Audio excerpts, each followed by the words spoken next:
या देवी सर्वभूतेषु विष्णुमायेति शब्दिता नमस्तस्यै नमस्तस्यै नमस्तस्यै नमो नमः। या देवी सर्वभूतेषु लक्ष्मीरूपेण संस्थिता नमस्तस्यै नमस्तस्यै नमस्तस्यै नमो नमः। అమ్మవారి కరుణా కటాక్షాలు మనందరి మీద నిండుగా ఉండాలని మనస్ఫూర్తిగా కోరుకుంటూ ఓం శ్రీమాత్రే నమః. రాబోయే రోజులన్నీ కూడా చాలా పవర్ఫుల్ డేస్ అండి.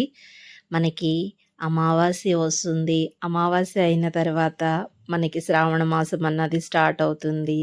అలాగే తర్వాత వినాయక చవితి పండగ, అలాగే తర్వాత దసరా శరన్నవరాత్రులు, ఇంక వరుసగా మనకి పండగ మీద పండగలండి.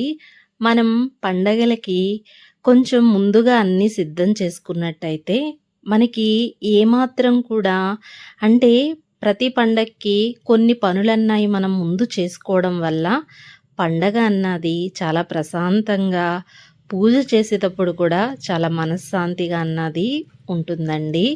ఫస్ట్ ఆఫ్ ఆల్ అయితే మనకి అమావాస్య వస్తుంది కాబట్టి ఈరోజు వీడియోలో కొన్ని అంటే టిప్స్ కింద తీసుకోండి. కొన్ని పూజ చాలా సింపుల్గా చేసుకునే పద్ధతి అయితే షేర్ చేస్తున్నానండి.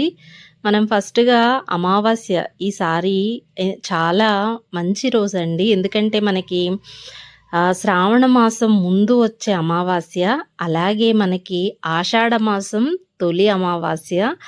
ఈ ఆషాఢ మాసం అమావాస్య చాలా మంచిదండి.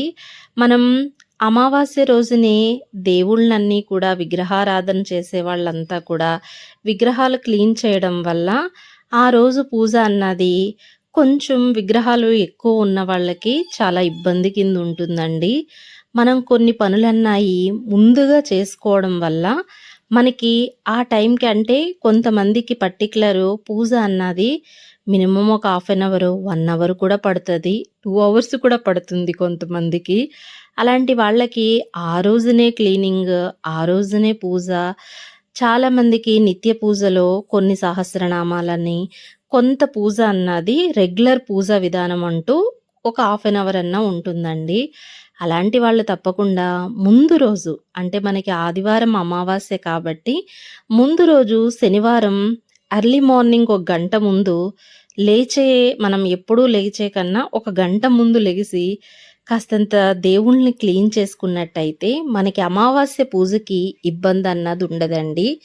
ఒకవేళ ఎందుకంటే సాటర్డే శనివారం వచ్చింది కాబట్టి వెంకటేశ్వర స్వామి వారికి పూజ చేయాలి కాబట్టి ఈ విగ్రహాలు, ఎందుకంటే కొంతమందికి విగ్రహాలు పర్టికులర్ నేనే తీసుకోండి, నాకు కొంచెం విగ్రహాలు ఎక్కువ.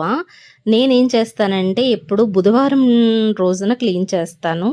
ఎందుకంటే కొంచెం అంటే రెగ్యులర్ నా పూజ అంతా ఒకలానే ఉంటుందండి. ఈరోజు కొంచెం ఎక్కువ పూజ, ఈరోజు కొంచెం తక్కువ పూజ అని ఉండదు.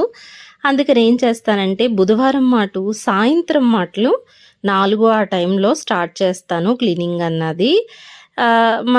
దాదాపు ఒక 2-3 అవర్స్ పడుతుంది. 3 అవర్స్ అయితే ఖచ్చితంగా పట్టేస్తుంది. నాకు అందుకని ఇబ్బంది ఉండదు. సాయంత్రం పూట క్లీన్ చేస్తాను కాబట్టి ఇబ్బంది అన్నది ఉండదు. ఇప్పుడు మనం ఖచ్చితంగా అమావాస్య ముందు, ఎందుకంటే శ్రావణ మాసానికి క్లీన్ చేయాలి కాబట్టి ఖచ్చితంగా క్లీన్ చేయాలి కాబట్టి ఒకవేళ మార్నింగ్ కుదరని వాళ్ళు ఈవినింగ్ అన్నా కూడా చక్కగా స్వామివారి విగ్రహాలన్నీ తీసి క్లీన్ చేసుకోవడం వల్ల మనకి అమావాస్య పూజకి చాలామంది అమావాస్యకి కుంకుమార్చన, అలాగే శ్రీచక్ర ఆరాధన చేసే వాళ్ళకి కొంచెం పూజ ఎక్కువ ఉంటుంది కాబట్టి మనం మార్నింగ్ వెంకటేశ్వర స్వామి అంటే వీలైతే కొంతమందికి 3 అవర్స్ 4 అవర్స్ పట్టేస్తుంది కాబట్టి ఆ 4 అవర్స్ అంటే విగ్రహాలన్నీ కూడా క్లీన్ చేసిన తర్వాత మళ్ళీ పూజ కొంచెం ఎక్కువ ఉంటుంది కాబట్టి ఈలోపు ఇంట్లో వాళ్ళు డిస్టర్బ్ అవ్వకుండా చక్కగా మనం ఈవినింగ్ క్లీన్ చేసుకుంటే మనకి ముందు రోజుకే మొత్తం విగ్రహాలన్నీ క్లీన్ ఉంటాయి కాబట్టి మనం చక్కగా మరుసటి రోజు అమావాస్య రోజు శ్రీచక్ర ఆరాధన చేసే వాళ్ళకి ఇబ్బంది అన్నది ఉండదండి. ఆ రోజున కొంచెం అభిషేకం ఇవన్నీ చేస్తాం కాబట్టి అమావాస్య రోజున ఎలా చేయాలి, శ్రీచక్ర ఆరాధన ఎలా చేయాలి, ఇదంతా కూడా డిస్క్రిప్షన్లో లింక్ అన్నది ఇస్తానండి. ఒకవేళ నార్మల్గా పూజ చేసే వాళ్ళైనా కూడా లక్ష్మీ అమ్మవారికి విగ్రహారాధన చేయడం వల్ల అమావాస్య రోజు ప్రొద్దున్న అలాగే సాయంత్రం పూట సంధ్యా సమయంలో విగ్రహారాధన చేయడం వల్ల చాలా మంచి ఫలితం అన్నది మనకి వస్తుందండి. ప్రతి ఒక్కళ్ళు కూడా మనం చేసే పనిని కొంచెం ప్లాన్గా చేసుకుంటే మనకి పూజ అన్నది ఇబ్బంది అవ్వకుండా ప్రశాంతంగా చేసుకోవడమే మనకి మెయిన్ ఉద్దేశం. పూజ ప్రశాంతంగా చేసుకోవాలి. ఆ టైంలో కొంచెం మన దగ్గర కూడా ఓపిక అన్నది ఉండాలి కాబట్టి కొంచెం విగ్రహాలు ఎక్కువ ఉన్నవాళ్ళు కాస్తంత ముందుగా ప్లాన్ చేసుకున్నట్టయితే ఎటువంటి ఆటంకం లేకుండా ఇంకా చక్కగా పూజ అన్నది చేసుకోవచ్చండి. ఇంకా మరిన్ని అమ్మవారి వీడియోస్ అలాగే అమ్మవారి పూజా విధానం చాలా సింపుల్గా, ఎందుకనంటే అమ్మవారి పూజ చేయాలంటే చాలా ఆలోచనలు అన్నవి ఉంటాయి. అటువంటి ఆలోచనలు ఏమీ పెట్టుకోకుండా అమ్మవారి ఆరాధన అందరూ కూడా చేసి అమ్మవారి కరుణా కటాక్షాలు పొందాలని మనస్ఫూర్తిగా కోరుకుంటూ ఓం శ్రీమాత్రే నమః. మన ఛానల్లో వీడియోస్ అన్నీ కూడా మణిద్వీపవర్ణన, ఎస్పెషల్లీ వీడియో అంతా కూడా మణిద్వీపవర్ణన ఫ్లవర్స్ డెకరేషనే ఉంటుందండి. అసలు మణిద్వీపవర్ణన ఎలా చేయాలి ఇవన్నీ కూడా ఒకసారి వీడియోస్ మీరు చెక్ చేసినట్టయితే ప్రతి ఒక్క వీడియో అన్నది ఉంటుంది తప్పకుండా.